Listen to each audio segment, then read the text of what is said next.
ಆ ಸಂದರ್ಭದಲ್ಲೂ ಸಾಮಾನ್ಯವಾದ ಜೀವನವನ್ನೇ ಅವರು ಅವರ ಜೀವನದುದ್ದಕ್ಕೂ ಆ ಬದುಕನ್ನು ಕಂಡಿದ್ದರು. ಈ ಒಂದು ಪುಣ್ಯ ಭೂಮಿಯಲ್ಲಿ ಇವತ್ತು ಭೂಮಿ ತಾಯಿಯ ಮಡಿಲಲ್ಲಿ ಏನಿದ್ದಾರೆ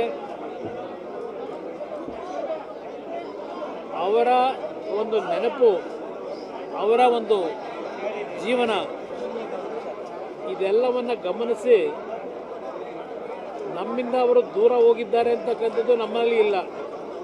ನಮ್ಮ ಹೃದಯದಲ್ಲಿ ಸದಾ ನೆಲೆಸಿದ್ದಾರೆ. ಅವರ ಹೆಸರಿನಲ್ಲಿ ಈ ಒಂದು ಭಾಗವನ್ನು ನಾಡಿನಲ್ಲಿರ್ತಕ್ಕಂಥ ಯಾವುದೇ ಸಮಾಜಗಳಿರ್ಬೋದು ಎಲ್ಲರಿಗೂ ನೆರಳನ್ನು ಕೊಡ್ತಕ್ಕಂಥದ್ದಕ್ಕೆ ಹಲವಾರು ಯೋಜನೆಗಳನ್ನು ಈ ಸ್ಥಳದಲ್ಲಿ ಮಾಡಬೇಕು ಅಂತಕ್ಕಂಥ ನಿರ್ಧಾರ ಮಾಡಿದ್ದೇವೆ.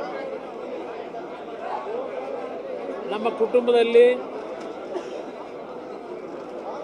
ಎಲ್ಲರೂ ಸಹ ನನ್ನ ಸಹೋದರರು ಸಹೋದರಿಯರು ಎಲ್ಲರೂ ಸೇರಿ ಈ ಒಂದು ಭಾಗ ಜನತೆಗೆ ಅರ್ಪಣೆ ಮಾಡಬೇಕು. ಈ ಸ್ಥಳ ಸಂಪೂರ್ಣವಾಗಿ ಯಾವ ಸಂಕಷ್ಟದಲ್ಲಿರ್ತಕ್ಕಂಥ ಕುಟುಂಬಗಳಿದ್ದಾವೆ, ನಮ್ಮ ಯುವಕರು, ನಮ್ಮ ರೈತರು, ಮಹಿಳೆಯರು, ವಯಸ್ಸಾಗಿರ್ತಕ್ಕಂಥ ತಂದೆ ತಾಯಂದರು, ಅವರೆಲ್ಲರ ಒಂದು ನೆರಳಿಗೆ ಕೆಲವು ಕಾರ್ಯಕ್ರಮಗಳನ್ನು ಇಲ್ಲಿ ತರಬೇಕು ಅಂತಕ್ಕಂಥದ್ದು ಈಗಾಗಲೇ ತೀರ್ಮಾನ ಮಾಡಿದ್ದೇವೆ ಕುಟುಂಬದಲ್ಲಿ. ಈ ಒಂದು ಸ್ಥಳ ಆ ರೀತಿಯ ಸಂಕಷ್ಟದಲ್ಲಿರ್ತಕ್ಕಂಥವರಿಗೆ ಅರ್ಪಣೆ ಇವತ್ತಿನ ದಿನ ನಮ್ಮ ತಾಯಿಯ ನೆನಪಿನಲ್ಲಿ ಮಾಡ್ತಕ್ಕಂಥ ನಿರ್ಧಾರ ಮಾಡಿದ್ದೇವೆ. ಇವತ್ತಿನ ಒಂದು ಕಾರ್ಯಕ್ರಮದಲ್ಲಿ ನಾಡಿನಾದ್ಯಂತ ಭಾಗವಹಿಸಿ ನನ್ನ ತಾಯಿಗೆ, ನಮ್ಮ ತಾಯಿಗೆ ಒಂದು ಆತ್ಮಕ್ಕೆ ಶಾಂತಿಯನ್ನು ಕೋರಿ ಇವತ್ತು ನಮ್ಮ ಕುಟುಂಬಕ್ಕೆ ಒಂದು ಸಾಂತ್ವನವನ್ನು ಮತ್ತು ಧೈರ್ಯವನ್ನು ತುಂಬಿರ್ತಕ್ಕಂಥ ನಮ್ಮ ಲಕ್ಷಾಂತರ ಕನ್ನಡಿಗರಲ್ಲಿ ನನ್ನ ಕೃತಜ್ಞತೆಗಳನ್ನು ನಮ್ಮ ಕುಟುಂಬದ ಪರವಾಗಿ ಎಲ್ಲರಿಗೂ ನಿಮ್ಮ ಮುಖಾಂತರ ನಮ್ಮ ಹಿತೈಷಿಗಳಿರ್ಬೋದು, ನಮ್ಮ ಸ್ನೇಹಿತರಿರ್ಬೋದು, ನಮ್ಮ ನಾಡಿನ ಜನತೆ ಎಲ್ಲರಿಗೂ ಸಹ ನಾನು ವೈಯಕ್ತಿಕವಾಗಿ ನನ್ನ ಕೃತಜ್ಞತೆಗಳನ್ನು ಸಲ್ಲಿಸಲಿಕ್ಕೆ ಬಯಸ್ತೀನಿ.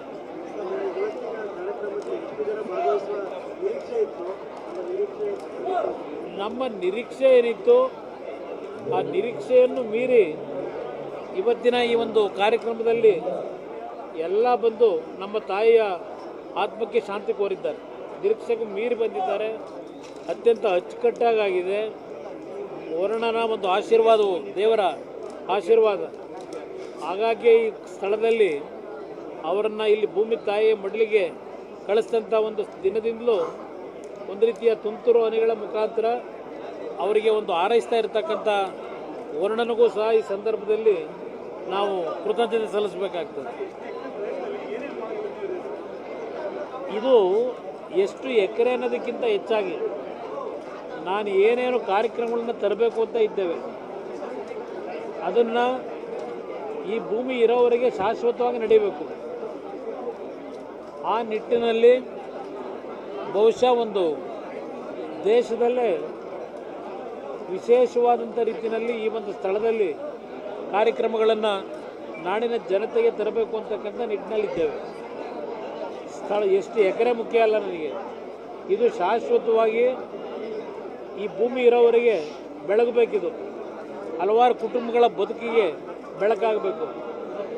ರಂಗನಾಥ ಸ್ವಾಮಿಯ ಮತ್ತು ನಮ್ಮ ಹರದನಹಳ್ಳಿಯ ಬಸವೇಶ್ವರ ಸ್ವಾಮಿ ಏನಿದೆ ಅದನ್ನು ನಮ್ಮ ಶಂಕರ ಮಠದ ಗುರುಗಳು, ಶೃಂಗೇರಿಯ ಗುರುಗಳು ದೇವೇಶ್ವರ ಅಂತಕ್ಕಂಥ ಹೆಸರನ್ನ ಆ ಒಂದು ಶಿವನಿಗೆ ಅವರೇನೋ ಹೇಳಿದ್ದಾರೆ.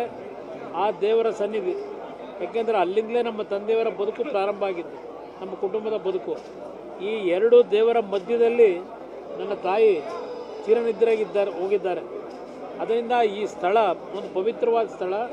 ಇದು ಕೇವಲ ಮನರಂಜನೆಗಲ್ಲ, ಮನರಂಜನೆಯ ಕಾರ್ಯಕ್ರಮಕ್ಕಲ್ಲ, ಇದು ಸಂಪೂರ್ಣವಾಗಿ ಸಂಕಷ್ಟವನ್ನು ಬಗೆಹರಿಸ್ತಕ್ಕಂಥ ನಿಟ್ಟಿನಲ್ಲಿ ಹಲವಾರು ರೀತಿಯ ಯೋಜನೆಗಳನ್ನು ತರ್ತೇನೆ. ಸದ್ಯದಲ್ಲೇ